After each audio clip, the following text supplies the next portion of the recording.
We've just kicked off an entirely new decade. Yes, I know we're a few days late, but it's still early days, and there's much optimism about what lies ahead. But it doesn't hurt to keep an eye out on the rearview mirror.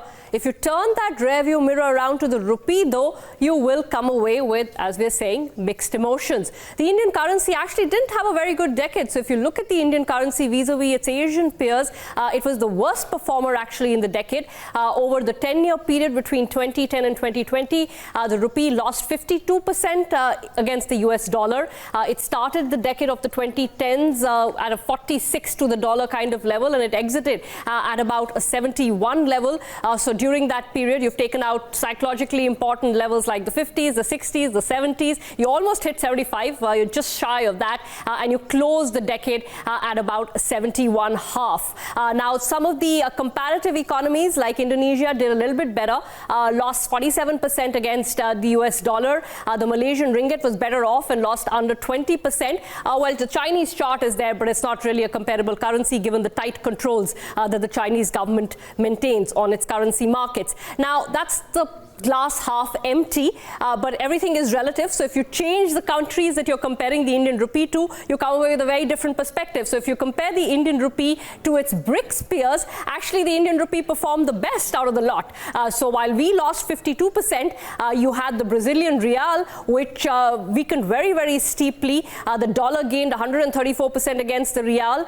The dollar gained 107% against the Russian ruble. And of course, you had the South African rand, which depreciated 89% against the US dollar. So like I said, you change your lens and the Indian rupee doesn't look so bad after all. The 52% depreciation number looks large in its entirety, but this is over a 10-year period. So the average depreciation is not something that you should be particularly concerned about, especially given the fact that this decade was a period where we did have high and volatile inflation, at least for parts of it. So the inflation differential story was against the Indian currency. Now, we're not going to go back and tell you everything that happened over the last 10 years, but we will point out a few notable moments. Well, we had the 2013 taper tantrum, which reminded us that we had vulnerabilities ranging from forex reserves, which were not considered adequate, to very high and volatile inflation, and of course the twin deficits. But at least two of those three problems are in the process of being tackled. We've got inflation, which is supposed to stay within a good band. We've got forex reserves of more than 450 billion. And of course, deficits, well, we're still work in progress on bringing down our twin deficits in a structural manner. That wasn't the only bout of uncertainty. We had 2018, a year in which you had outflows of nearly 80,000 crore, both from equities and debt. That pushed the rupee to what is now its record low at about 74.46.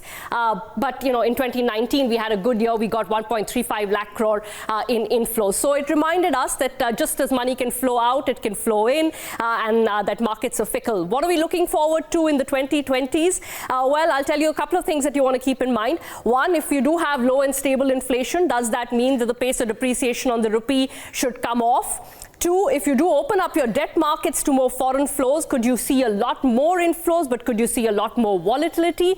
And three, does India retain its position as pick of the pack among the emerging markets, or are the growth issues that we're facing right now going to derail that?